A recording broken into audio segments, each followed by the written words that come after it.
Welcome to Planet People, a podcast that aims to inspire curiosity and cultivate a deeper connection with the natural world. We are thrilled to be sharing stories with you that highlight the beauty and importance of protecting our planet's wildlife.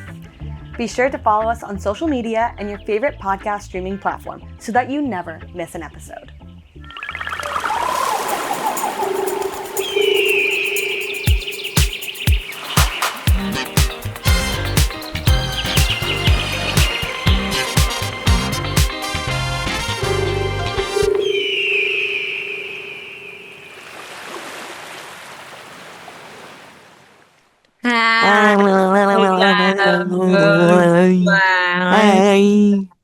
I mean, you look so cute. Like, just be like, yeah. Pepper. He's growling. Oh, wait, let's bring Pepper in. Pepper. He's growling at our noises. Planet People, welcome Pepper, the most adorable puppy, to the show. Merry Christmas from Pepper. Oh my gosh. Happy holidays, Planet People, from the Planet People team, and also Pepper, my little Pepper is the honorary puppy of Planet People. If you're listening and not watching, you should honestly get on YouTube and see the cutest puppy next to a Christmas tree that you this is actually a beautiful photo. I want to screenshot this. Get a screenshot in. Well, hey, Planet People, and Merry Christmas and Happy Holidays. We are so excited to be sharing this episode with you. I'm so stoked, Coral. I love your Christmas spirit. As you can see, you are always decked out for Christmas, Thanksgiving. Well, maybe not Thanksgiving, but definitely Christmas. Yeah, Christmas and Halloween, I definitely go hard. So if you're watching this on YouTube, you can see my Christmas tree in the background, and I have a fun frog and toad sweater. Where did you get that? Oh my gosh. So fun. I love it. Yeah. Very fitting for the episode, or just for Planet People in general. Exactly. And I'm rocking my thrifted Madewell secondhand fashion here. Not really a tacky Christmas sweater, but I do love my secondhand fashion, and that's something we'll chat a little bit about, and what you can do to be a mindful consumer this holiday season. The possibility of shopping small this season. It's been a theme for us this month.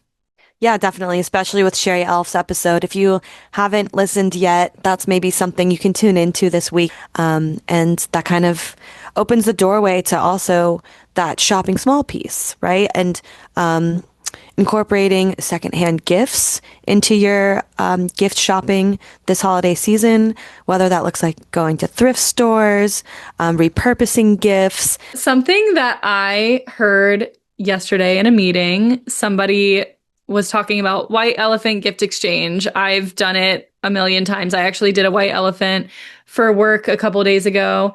But this coworker of mine was doing a brown elephant with her friends, which I had never heard before. And I think it's a great idea, especially if money is tight, and you still want to gift like with your friends or whatever. A brown elephant is gifts that you already have that you don't use, or a gift that you've gotten that you know, it might not be your thing, or you thought you were going to use it and you just haven't.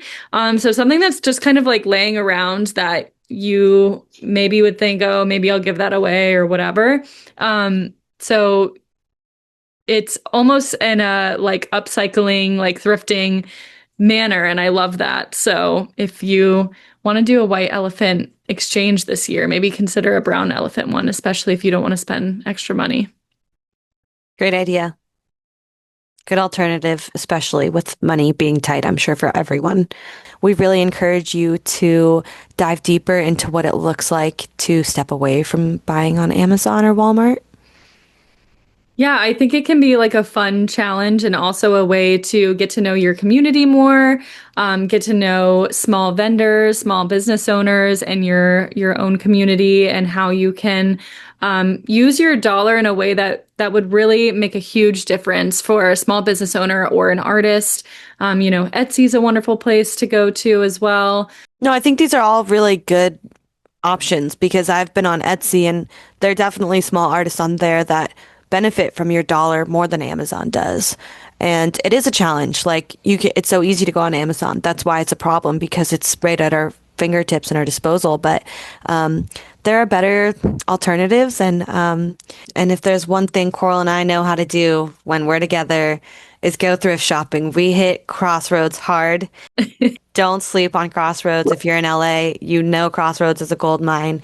Buffalo's another great secondhand store. That's where I got this from. This is Madewell. Got it for $25.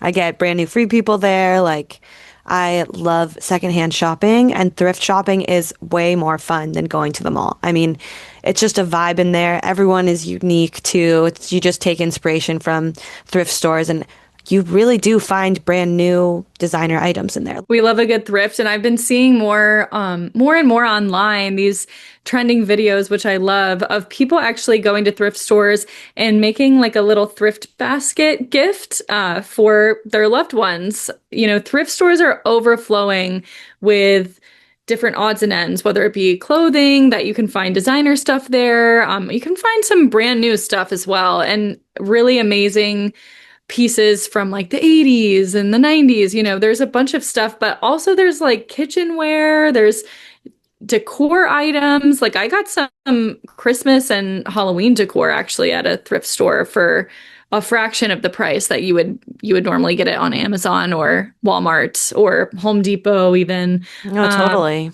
Yeah. And just a moment for this thrifted Madewell sweater from Buffalo's. It's not as cute as Coral's tacky Christmas sweater, but we're rocking sweaters this season. Get your sweaters secondhand at the thrift store. And Buffalo's, that's another good one. Also, if you're a crafter, I see that people actually will thrift sweaters that are, you know, higher quality, and then they break down the sweater if it's not cute and lost its shape, and they use the string that they break down as, you know, yarn that they can use for a new project, which is really cool. So the possibilities are endless, and the upcycling opportunities are endless, and the gift options are endless. So it feels overwhelming in that way. And I think people, for that reason, resort to doing what's easy and just shopping online. Yeah. And I understand that. I understand sometimes, you know, we have to be convenient, but yeah, I don't know, maybe challenge yourself to shop small this season and it's fun. Find a unique piece, because that's what you'll definitely walk away with if you shop with an artist or a thrift store. Absolutely. So speaking about these thrift videos coming on my For You page, and I love them so much, this is a perfect segue to welcome our guest, Jenli Kaylor, who I found on my For You page just after editing this episode, this Christmas thrift episode, Thriftmas. And she pops up on my page, probably because my phone was listening to me. Who knows? But probably. 12 days of Thriftmas. We are so happy to have you on and to talk all about your series, your 12 Days of Thriftmas. Welcome to the show. Hey there. Nice to be here. 12 Days of Thriftmas was a random idea I had. I had not heard the word Thriftmas until right before Thanksgiving. And my family was going to be having a white elephant coming up, and my family is large. And so we were going to be bringing 6 white elephant gifts, and I was already planning on thrifting them. And then I heard this word Thriftmas, and I was like, oh, I'm already doing 6 gifts. Maybe I could do 12 days of Thriftmas. And it kind of blew up. Yeah. Oh my gosh. I love that. And so you're a creator online, and did you do any sort of series like this with thrifting before your 12 days of Thriftmas? So fun fact, I used to live in New Zealand, and when I was in New Zealand, I actually had I had a page that I showed some of my thrifting stuff there. Thrifting was not very popular in New Zealand. And so that page never got a ton of traction. And then we moved back to the States, and then I started teaching again, and then life happened. And I am an avid thrifter, tons of thrifting along the way. I just didn't document it. And so I was a teacher until last year. I decided to stop teaching and do content creation full time. And so that's what this has been. And then thrifting just kind of naturally wove itself into my own personal timeline of my my page. And then Thriftmas kind of has become a very big plot line. Yeah. So you just had an interview with Good Morning America. I'm not sure if it's posted yet at the time of us recording this, but definitely check that out if you can. That's so cool that you're getting all of these reach outs for just something that you were going to do anyways and just decided to do a little extra and post about it. Yeah, that is a whole thing we could talk about another time. Creator journey is such a crazy thing. I had 200 followers 2.5 weeks ago. Oh my God, really? Mm-hmm. Wow. How many followers do you have now? So on Instagram, as of right now, I have 13.4 thousand. And on TikTok, I have just under 7,000. Wow. And that's you said crazy you started growth. With 200? I had 200 on Instagram and I had just over 1,000 on TikTok. Oh my goodness. Wow. Whoa. That's crazy growth in 2 weeks. Yeah. And so oh my people are God. like, I just found you this week. I'm like, everybody just found me this week.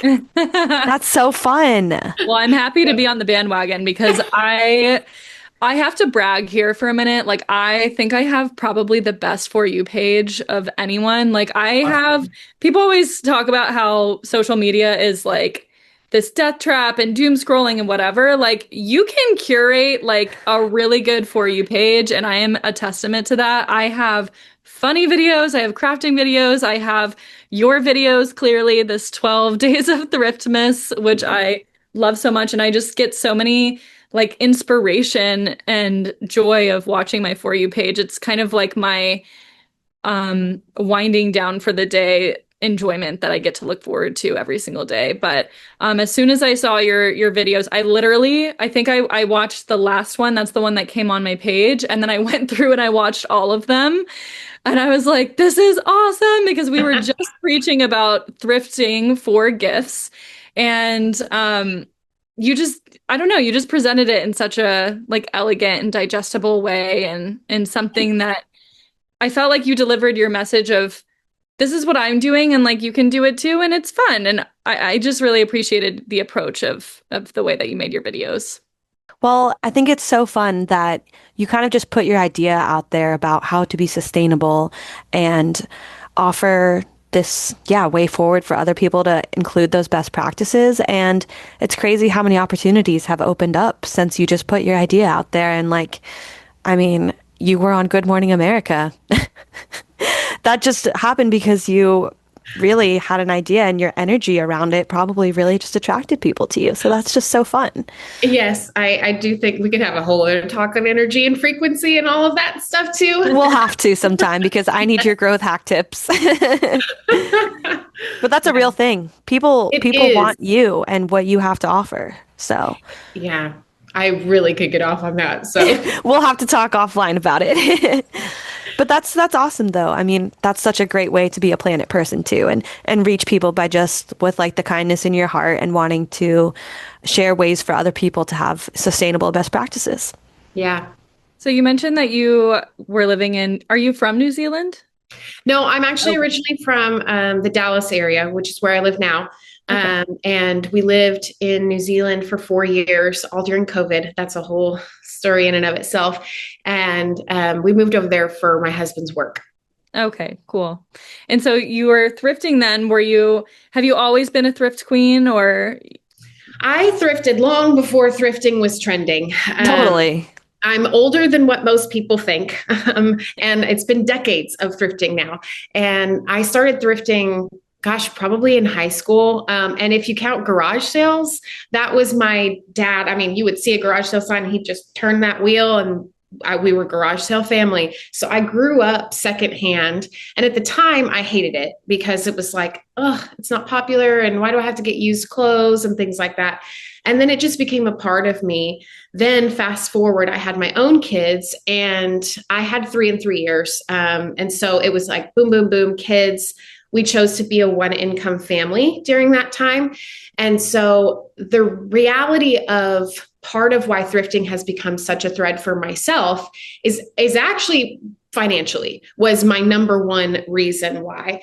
And it because I like nice things and I felt bad spending money on nice things, but I could find these nice things at the thrift store and spend pennies, even less than what you can get at the cheapest stores that are out there. And you end up with really high quality things. And so I think that this is an interesting segue for me personally. You know, you guys are a sustainability podcast, and I love that. And I think for me, my journey into sustainability wasn't your typical route. And I think it goes in seasons and in waves, because that was my introduction, was financially. But then even just 2 weeks ago, not even 2 weeks ago, when I did my hot cocoa Thriftmas video, I wanted to get some hot cocoa. I wanted to make hot cocoa, but reality is I didn't have enough time. And so I wanted to go and I wanted to get some like artisan looking hot cocoa. So I went into your local buy everything for less store. Yeah. And I walked in, and I haven't been in a retail store like that in ages. And I was so overwhelmed with how much stuff there was there. Mm-hmm. And my first thought was, every bit of this is going to end up in the thrift store next year. Mm. And it made me realize how appreciative I am of thrifting. And I know that's not the same like mind thread of sustainability that maybe you guys have personally been on, but it was like in that moment, I felt very grateful that I was not adding to the extra and the overabundance and things like that, and just utilizing what other people have gotten rid of. And that's how most of our Christmas is happening. Beautiful. Yeah. Awesome. I couldn't agree with you more. When I walk into huge department stores or retail stores, I am completely overwhelmed. I'm like, I belong in the thrift store. It's not super big. You can sift through things pretty easily. And Coral and I are avid thrifters. We kind of already shared a little bit about that earlier in this bit, but it's just such a great best practice, really. And that's a best practice of being a Planet person. And it's shopping secondhand. It's interesting. And I think that there's like, I feel like a controversy here, because there's people that we talk about it earlier in our segment before you came onto the show. You know, there's people that walk into thrift stores and they're overwhelmed, because a lot of times thrift stores, like, you have to dig, right? Like, you kind of have to know what you're doing when you're going in there. That's true. You have to know where to go. You have to know the best spots. Like, you have to know where maybe somebody like hid Coral, something. We're savvy with it. Like, so like, what would be some tips that you would give people that are kind of the opposite of you, where they're more comfortable in a department store, they're more comfortable in these retail stores, and they're less comfortable in a thrift store? And, you know, they might just think that like thrifting is gross, or like thrifting is, just super inconvenient for them, that they're not going to find what they need. What are some tips and tricks that you would probably give people? I think for a beginning thrifter, I would say go in with a target in mind. So I'm actually wearing one of my Thriftmas shirts. This is thrifted. This is one of the Ralph Lauren shirts. And I was looking for men's Ralph Lauren shirts. And so I went in and I went straight to the men's section. Well, let's be honest, I detoured because I get very distracted by the other things. But for a beginning thrifter, put your blinders on, go to your one section that you're going to, and just give yourself even 20, 30 minutes. I do like putting my headphones on now. I didn't used to. And I literally put on like either the Harry Potter soundtrack or like calming, like ambient music in my ears, just so that I'm not overstimulated. And then just go in and just look through all the men's shirts. And inevitably, you're probably going to find what you're looking for. And if you don't, that's okay. I think that that's where most people give up, is they go in one time and they're like, well, I couldn't find anything. And so they just never go back. And when I was looking for these shirts, I ended up having to go to 3 different thrift stores. But then the third thrift store that I went to, there were 4 Ralph Lauren shirts right in a row, because whoever had donated them, it was kind of like a batch thing. I'm assuming. I have no idea. They could have all been randomly there. I give everything a little story behind it. Yeah. The life before it yes. you. Yeah. So that's my tip would just be to go in with a plan and a target, give yourself a time limit, and then walk away. Then see how you feel. Be like, okay, that was overwhelming. That wasn't too bad. And it's almost like exposure therapy to thrifting. That's hilarious. I think that's really good advice. And I think that some advice I want to piggyback off of that is like, maybe don't go if you're like, I need to get a gift right now and I need to gift it like tonight or like the next day. Like I would say, well, I can tell you for a fact, I have an entire bag full of like gifts for people throughout the year of things that I just like find and like it kind of just speaks to me at the store and I'm like, this person would love this. Your gift giving is a love language for sure. That's definitely my love language. That's definitely true. But I think that like, I think if you put a time deadline on it, sometimes that's like not something that you should do when you go in thrifting is this like deadline. For some people, for other people, it might work for sure. Natalie, do you have a thrift tip? Thrift tip. I like that. Thrift tip. Just go in there and own the place. Go in and look and find what you want and get after it. Like go in with the mindset like, yeah, I'm going thrift shopping. This is epic. Like when I walk into the thrift store, I'm just like excited. Like I'm about to go in there and bump to some music. And do you guys see the screen right now? Oh, did it do some like effects? Yeah.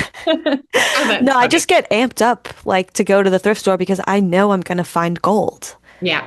And that's what keeps me coming back because I always find good treasure. shit. It's pirate's treasure. It's literally pirate's treasure. And I get so excited to talk about what I find. Like, this is a Madewell sweater. Okay. I really like it and it's made well. And that's the energy that people kind of are like, oh, you're really excited about this secondhand outfit. Why are you so excited? And then they get to taste it on their own and see how dope thrift shopping is. What would you say to people that think that it's gross? Like I think in a lot of your Thriftmas videos, that's a good point. Like, you have glasses and of course you have to, I think it's like you have to take some extra care sometimes to these pieces and see the potential. Like, you know, it's not a pair of glasses that are in a box and like, you know, are just perfectly packaged. It's a pair of glasses. And when I'm saying glasses, I mean drinking glasses. Right. Like a pair of drinking glasses that you might need to make sure you put it through the dishwasher or the washing machine. I think with your Ralph Lauren shirts, actually, you got them dry cleaned or something. Like the Ralph Lauren jacket I had dry cleaned, but these shirts I washed myself. So I thought about this. You know, how many of us have been to a hotel and we sleep in bed sheets that other people have slept in? They've just been washed, and we don't think twice about the fact that those bed sheets are technically used. And I think that was the one thing, because I did end up thrifting a blanket for one thing, and I thought everybody's going to think this is gross. But then I thought about, I go to hotels and I sleep in bed sheets that other people have slept in. It's just about making sure that it's clean and feeling confident with that. And another thing is, you know, with dishes and things like that, we've all gone to restaurants before, which again, those are dishes that other people use on the regular and are probably being washed with toxic chemicals. And so getting to wash them with your own dish soap and just making sure that they are taken care of in that way. I think it's just definitely a mindset. If you really think about it, we all use used things all the time. And I just don't think that I personally don't think that it's anything that's worse than those. And so again, it's just about starting that conversation and letting people realize, oh, hey, I have slept in a bed before that was somebody else's bed, you know? Right. I do think it's a mindset thing. And you bring up things that I actually have not even thought about, but it's a great point about like going to restaurants, going to hotels. Like you are using stuff that other people are using, and it's just being washed just like your regular sheets at home. So I wonder how many things are actually washed before they're brought to the thrift store, though. That's my one thing. Yeah. I don't wash all my stuff. I bring hand sanitizer whenever I thrift and just clean my hands afterwards, or go to the bathroom and wash my hands if I can. They're not going to sell you moldy stuff. You know what I mean? So if there's not mold on it or some other, you know, stain or spill, like just go home and wash it. And even if I buy something new, I always make sure that I wash it before I use it. For sure. So it's just the same kind of sentiment. Yeah, no, I think that it's a really good point. So something else that I want to bring up, and we've touched on it with Sherry Elf, like art, not Walmart, and we've touched on, hey, let's take our money and use it in a better place and supporting artists and your local community and shopping small and shopping with thrift stores to live a more sustainable life. But I don't think that that's always super realistic. While we can do our best to do those things, I think that we sometimes have to kind of surrender to that convenience that we need in our everyday lives. I mean, I know that I'm slammed busy and everyone here probably is too, and everyone listening. I did see when I found you that you have an Amazon storefront. I would love to let the listeners know what exactly is an Amazon storefront and what is your kind of take on, convenience with the big A and these bigger box stores while also shopping small for your finances and then also living this more sustainable lifestyle. Yep, sure. So to answer first, an Amazon storefront is, it's basically, Amazon has its own platform that's almost a social media type thing.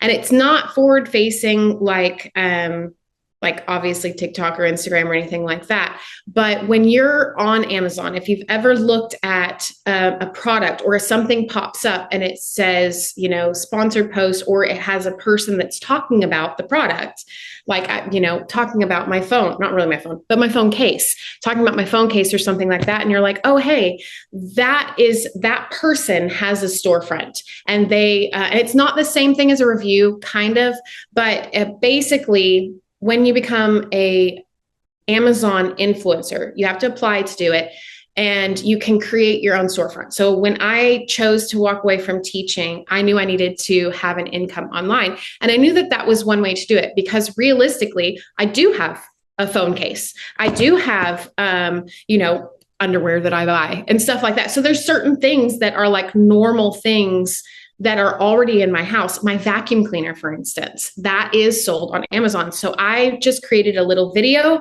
about my vacuum cleaner. I posted onto Amazon. I don't necessarily have to post that stuff on social media.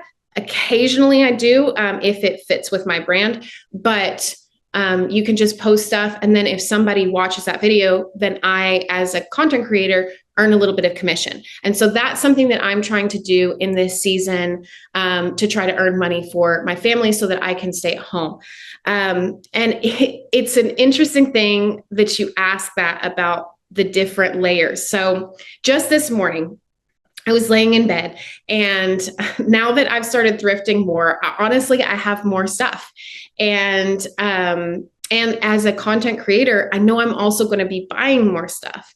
And I have 4 daughters. And so the reality of like the amount of sweaters that I've picked up this year at the thrift store has been great, but they're all stacked up in a pile in my bedroom, and it's annoying. And so I was thinking, man, my first thought was maybe I should get an IKEA wardrobe. And so I jumped on IKEA, and I was like, oh, but you know what? Now that I make commissions, I should jump over to Amazon and see if I can find anything on Amazon. Looked on Amazon for a second. I was like, this stuff is crap. Like, I just don't really love the packed furniture look. I have a couple of things in my house, like a kitchen cabinet and stuff like that. It has its time and its place. But then for this, I was like, you know what? I'm going to look on Facebook Marketplace, and I want to try to find an older armoire that I can take the door fronts off and have an open concept closet, but it would have like the pretty wood scrolly, that's a better word, scrolly little things on it. And so I felt like, even in my own mind, my natural tendency would be to jump from easy and convenient to something that I can get shipped to my door. But then I got down the path of actually what I want for this particular thing is a wooden cupboard. But when you ask about, the balance of it, I'm wearing some fleece lined leggings right now. And I got those from Amazon. That is not the kind of thing that you typically can find at a thrift store. That's and true. If you do, I don't know. I guess I've never bought leggings at a thrift store. Either they've just worn out and people are not donating them, is my guess. Or I just never really looked at leggings. I take that back. I have workout leggings that I bought thrift store.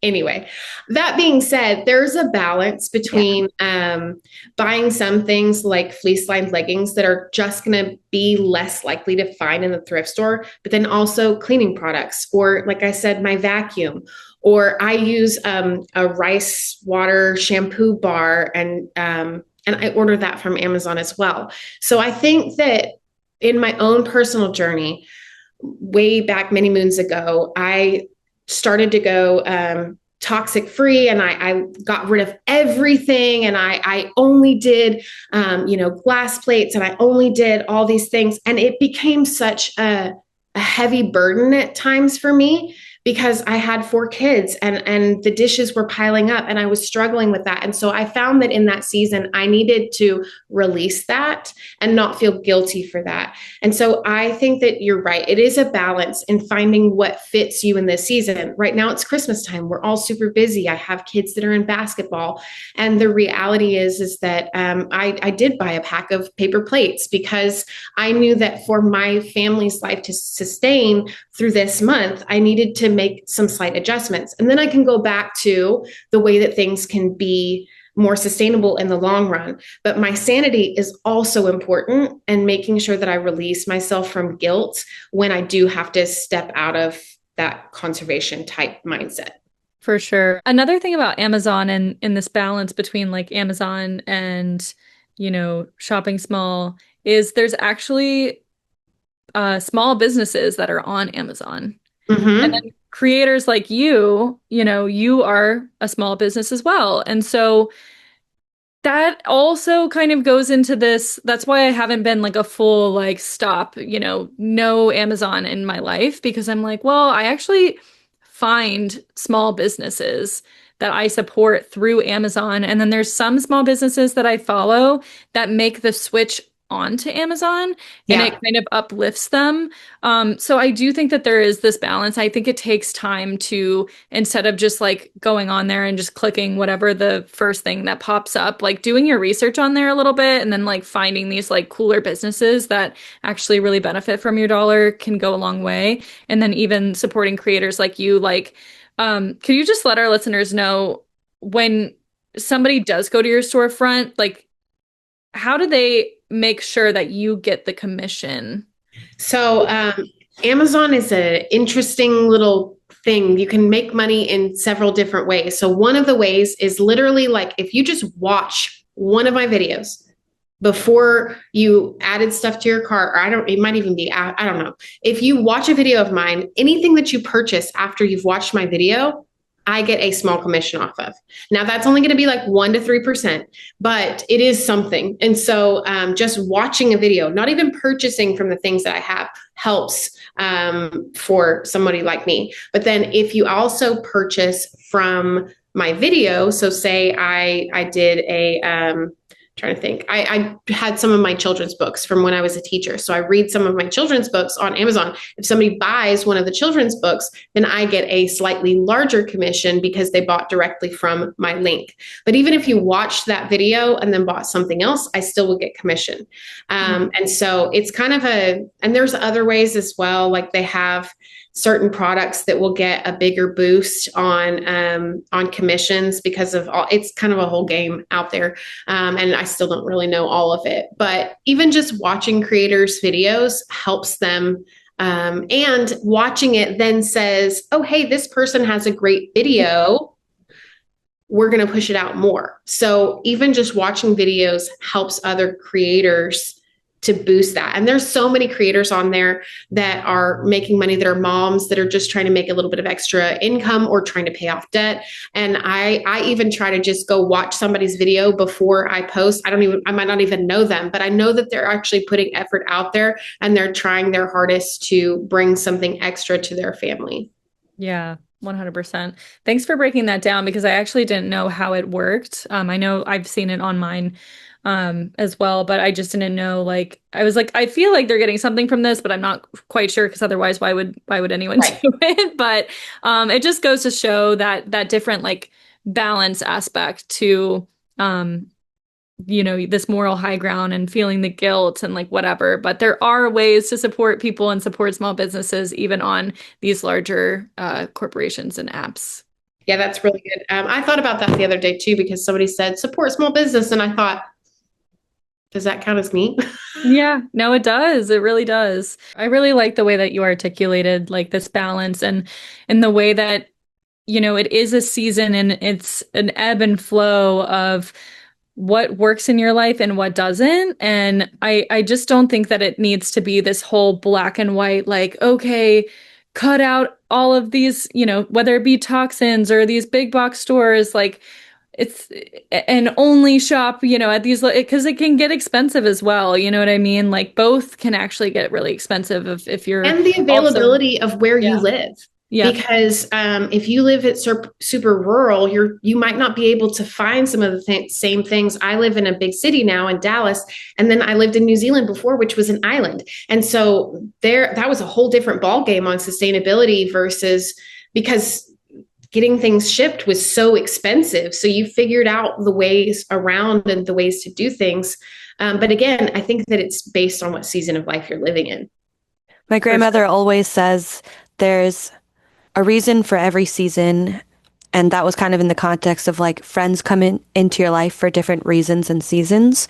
And I think that can apply across a lot of different things. And maybe even that can relate to like what kind of food you're eating. Like when you were sharing your story, it reminded me of when I was a vegan, but then I was doing a lot of physical exercise. And so that type of diet wasn't fitting me for the next season of life that I was in. And similarly, like whatever clothing that you might need to purge for a different season or invest in, you can do it in a more sustainable way. Yeah. 100%. I also like that you touched on like releasing the guilt, because Yeah, I think, that's nice. that's something that I struggle with. I think if you're, It's like eco guilt.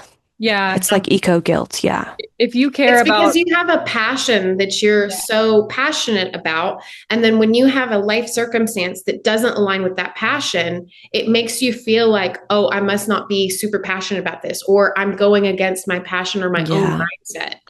And being a vegan for me was that. Like I felt so guilty consuming meat, knowing the impact that cattle have on the planet and their contribution to climate change. They are like the number one driver of like fossil fuels, is the way that we use our farmland for like cattle and agriculture. That's a whole nother thing. The fast fashion industry and the CAFO industry are like major drivers for that. So anything around those two things that involve your lifestyle adjustments and trying to release them definitely bring that guilt on for those reasons, because we care, right? Yep. That's why we're on the show. We all have a passion here. And I love that you're sharing yours. I mean, you are like lighting up about it. This is your calling. Yeah, it's awesome. I want to share a personal story of like balance just in this season. I have family that is on the other side of America, and I'm not going to be there this year. And so I did have to actually, choose convenience and buy some things on Amazon. But I did a lot of Thriftmas gifting as well. So a lot of my local gifts are thrifted. And I have a few Facebook Marketplace finds that I'm proud of, that I actually got them to ship to. Oh, nice. Like across the country, which is kind of funny. But so there can be a balance, right? Like it seems like with your Thriftmas, that was started by your white elephant exchange, but that doesn't mean that every single gift that you're giving this year is thrifted. You know what I mean? But it's nice to have this balance.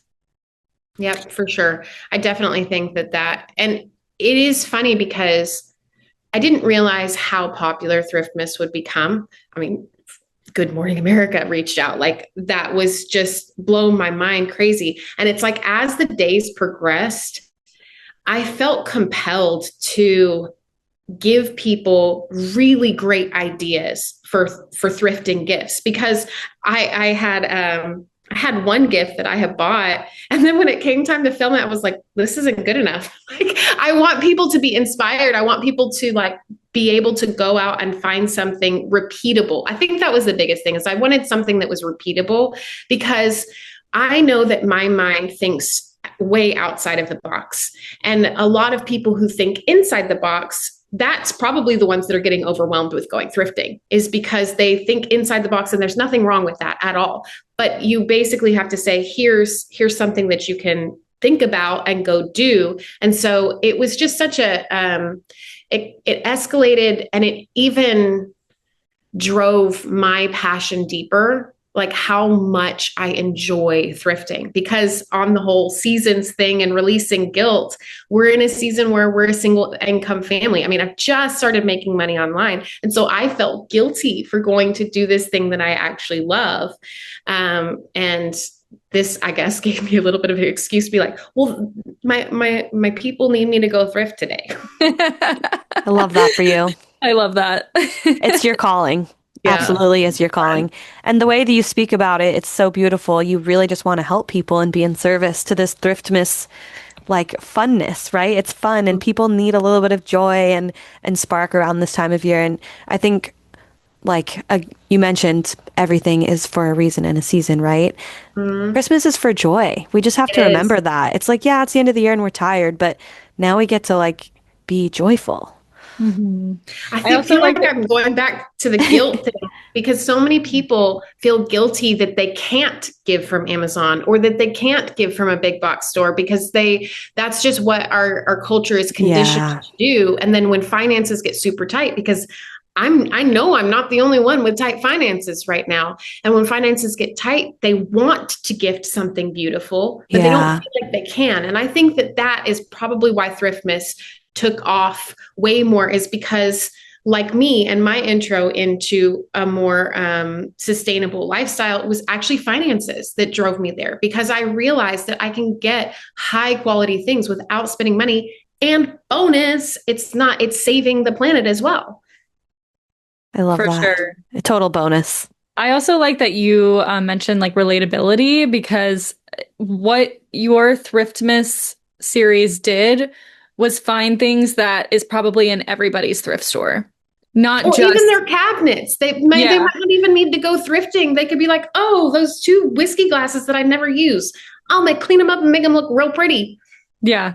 Slap a ribbon on it. You're good to go. Call it a fucking day. Put it in the basket. I love the baskets. It's not just you. A life of their own. Trust me. It's not just you that's doing it. It's like I've been seeing the whole basket trend, and I love it. It's just like so nice, and it's just an extra gift on top of it. Yeah. So speaking of, what is your favorite Thriftmas gift that you've created this year? Well, it's funny because I kept saying that there were so many that were my favorite. I mean, I actually did keep 2. So I kept the Ralph Lauren one, and then I kept the home. I think it was day 12. No, day 11. Yes, I did the home one. I kept that for myself as well. But then I took those 6 gifts to my family's white Christmas, and as everyone was like, exchanging and stealing and all this stuff, I really, really, really wanted that the cozy homebody gift that was the blanket and the puzzle and the beautiful handmade from my grandmother's jewelry bookmarks. And I couldn't let that one go. And so I was like, I'm going to just get this one back for me. So I think that was probably my favorite. I also had a 100% cotton blanket in it. That blanket was just like, it was the right vibe. It was the right energy. That box just needed to be mine. Right. Well, sometimes you have to gift yourself something too, right? That's right, honey. So I know you're working on another project right now. Can you tell our listeners what that's about? Sure. So my oldest is turning 16, and she wanted to do a Nutcracker themed birthday, and she wanted to redo her bedroom in Nutcracker. And so while I was thrifting for all of Thriftmas, I was picking up little things along the way to make over her bedroom and her party. So we actually had her party last night, and it was amazing. One, I can't believe that I pulled that off. Like legitimately, I'm editing the footage right now and like, holy cow, I kicked into a whole different gear. I think my favorite thing that I made though was I took this bed that I had picked up off Facebook Marketplace, and it was a vintage bed. And so it had a wood frame, top and bottom, and the headboard and footboard. And one of the legs had broken off on the back side, so you couldn't hook the bars in. So I didn't realize that when I purchased it, and I was so bummed because I wasn't going to get to use this bed frame. What I did was I cut the footboard in half and then attached it to the headboard, and I made like a cornice. So she's a theater junkie, and because it's Nutcracker, I basically made like an antique looking cornicey thing to go above the photo booth. And then I put the legs all on top of each other and added these cute little nutcrackers that I hand painted. They were like 4 feet tall. Cute. And then we hung curtains behind it. And so I had these velvet curtains, and then I thrifted these extra curtains that had all these tassels on it. And then I made all these paper stars, and that became their photo prop. And everybody walked in and was like, oh my gosh. And it was amazing. And so that's also awesome. going to go in her bedroom above her window when I do her bedroom makeover this weekend. Oh my gosh, I cannot wait to see the video. I can't wait. It was a lot of fun. Yeah, it sounds incredible. And I know if I was 16, I would want that in my room as well. You're so crafty. How that. fun. My 16-year-old wants her room made in Nutcracker. Like, I'm such a blessed mom. Yeah, Oh that's my so gosh. cute. I actually have a soft spot for nutcrackers. My mom has a very, very impressive collection of nutcrackers. I think she has like awesome. 25 to 30 nutcrackers. Wow. Oh, wow. That's She crazy. has like a actually legit impressive collection. And a lot of them are secondhand or like gifted to her as, something that was passed down from our family. And yeah, she has like a Barbie nutcracker, like a San Diego Zoo nutcracker with like an elephant on top of it. Cute. Yeah, and a dentist. There's a lot of cute ones I could go on, but Christmas is so fun, and I love like how crafty everyone gets around this time of year. Yeah, I definitely think it's like Thriftmas and Craftmas, right? Like, Mm-hmm. You're onto something there. yeah. So since we are a sustainable podcast, what is your favorite thing about being outside and being in nature, and what connects you to nature? So that's a really interesting one. And again, I feel like it goes back to seasons because I went from living in New Zealand, which was a beautiful nature forward country where when I was having a bad day, I could drive 20 minutes to the West Coast beaches and go surfing. Or just walk along the beach, or we lived right across the street from the Auckland Botanic Gardens. And so I literally could walk through Botanic Gardens anytime I wanted. And then I landed in Dallas, Texas. And I remember landing the plane and looking out and going, Oh no. much concrete. And so right now we live in a townhouse that's actually near the airport. And it's really great because right behind our townhouse is this this creek. I say creek, but it's a really big creek. And they just have like this little nature walk thing. And so for this season of my life, realistically, that's the most outdoorsy that I get because of where we're living. And we did go to a lake house last weekend with my family. So I get to have little That's trips. nice. But it's not my daily anymore, which is a tough season to live in and to not get the nature.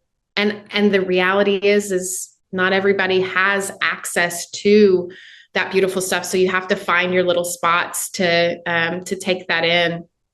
Yeah, you're right that a lot of people would love to be in nature more, but simply just don't have the access. And there's a different season and reason for that, hopefully more nature forward part of your life to kind of just become like another best practice. And as long as you can go to the creek and breathe in fresh air, then we have everything we need. And I think that you're right. It has to be a practice, and it has to be so intentional depending on where you're living and what season of life you're in, because it was such a part of the culture in New Zealand. You didn't even have to think about it. Like you would just meet up with your friends at the beach and have fish and chips. Or, we walked to school every day with my daughters, and that's not a thing. Wow. It was awesome. Oh, that's awesome. Yeah, I miss those times. And then in this season, it's where I'm living geographically, it's really easy to barely walk outside at all. And so you have to schedule it in your day, because if you go too many days without that, your whole demeanor, I mean, you're not grounding at all. I literally bought a grounding sheet for my bed because I know that this season I'm not getting as much access to being on the ground.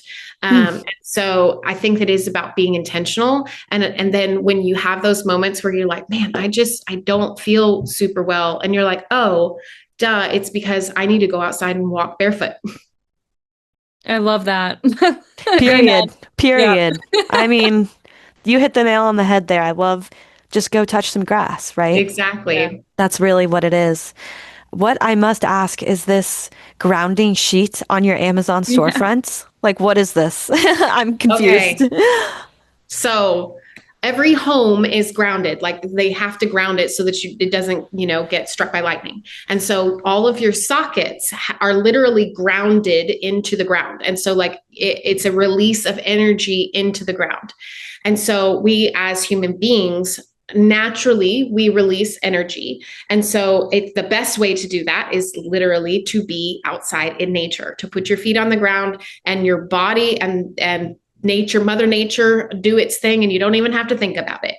But like I said, I don't have as much access to it. And so they have a sheet and it has like a web of little, I'm not a scientist, things super scientific that go through the bed sheet. And then it literally has a snap on, and you plug it into one of the plugs and it will ground into the earth. And so you are sleeping. It's basically a large grounding mat. Wow. Oh, interesting. I've never heard of this before. That sounds really cool. Do you feel Oddly, like I don't have it on my Amazon storefront, but after this episode, I will. I'm curious now. I want to see what it looks like. And do you feel like there's like a benefit from it when you don't have it, you notice a difference? Well, so when you first start it, if your body's not used to grounding, you'll go through a bit of a detox. And so when we first got it, I felt kind of bad for a couple of days. And then I used, some research to figure out like, is this just in my head or what's happening? And that's common, is for you to basically have a little bit of detox effect. And then now I sleep on it every night. And I guess I really can't. You don't think twice about it now. Yeah. I don't think twice about it anymore. But no, I that's do cool feel though. like when I first got it, it was such a huge difference that I could feel it. Now my body's used to it. Wow, that's interesting. Yeah, I'm definitely going to look into that. Another cool Planet People best practice. We're adding that one to the list. Oh, there's a whole, I just need to think of the book. If I can't think of it now, I'm going to have to send it to you. That there's a book that talks specifically about grounding and literally just going outside and putting your feet on the ground and how it can help ailments. It can help pain. It can help all this stuff because our planet is freaking awesome. And we're nature. So when we separate ourselves from nature, it has effect. Literally harms us. Yeah. So we typically end all of our episodes with a quote, like a hopeful quote in conservation, but it doesn't have to be in conservation or anything, but is there something that gives you hope, whether it be a quote or literature or an experience? A quote that you live by or like something that inspires you. Rhythm is the reward. That has been my mantra this last year, because I think for me, as I'm getting older and I'm realizing that I haven't hit all the goals that I wanted to hit in life. And I constantly feel like I'm not there yet. And I'm having to retrain my brain that actually the rhythm of my life is the reward. And the rhythm doesn't have to be the exact same every day, but it can be just coming back to the rhythm of, or even my breath, or even seasons like we talked about, and understanding that seasons are their own natural rhythm. And then when I have changed that in my mind, then I can move forward. And I just think all the time, rhythm is the reward. Rhythm is the reward. And so then as I see those rhythms happening, for instance, with my social media, it's a perfect example. I was doing my social media as much as I'm doing it now for months. and I did not have the following, and I didn't have all of that stuff. And if I was to say that the following was my goal, then I would hit this and I'd be like, yeah, hit my goal. But then before that, I would have constantly felt like I wasn't good enough. And I had to tell myself in that time, no, rhythm is the reward. Making this is the reward. Doing this is the reward. And then when I did hit big, I literally said, feels the exact same as it did a couple weeks ago. And I think that it's because I've helped train myself that those highs, it's not that they don't matter. They're great. Don't get me wrong, but they don't have as much weight as what we put them to have. And I think that that's a healthier mindset to have. So rhythm is the reward. I love that. And I think it's probably something that both Natalie and I needed to hear today. Truly. Yeah. Because those highs can be high. And then if they're not really followed by a system that you can fall into like a rhythm with, then it's not sustainable. Exactly. Yeah, no, that's a great way of putting it. Where can our listeners find you? What is your Instagram handle? So it's the Jenli Project. I'm on TikTok and Instagram, and I just started Facebook. I have a whopping 5 followers on Facebook. So if that's your vibe, I'm on Facebook. Find me. So it's the Jenli, Jenli, project. Awesome. Well, thank you so much for being on the show. This was a last minute request, and I'm so happy that we were able to do it. Everyone go follow Jenli and see all of the wonderful crafts and thrifting and all of the things that you're up to. Thank you so much. And Merry Christmas. Happy holidays. Merry Thriftmas, everybody. Merry Thriftmas. Thank you for tuning in to this episode of Planet People.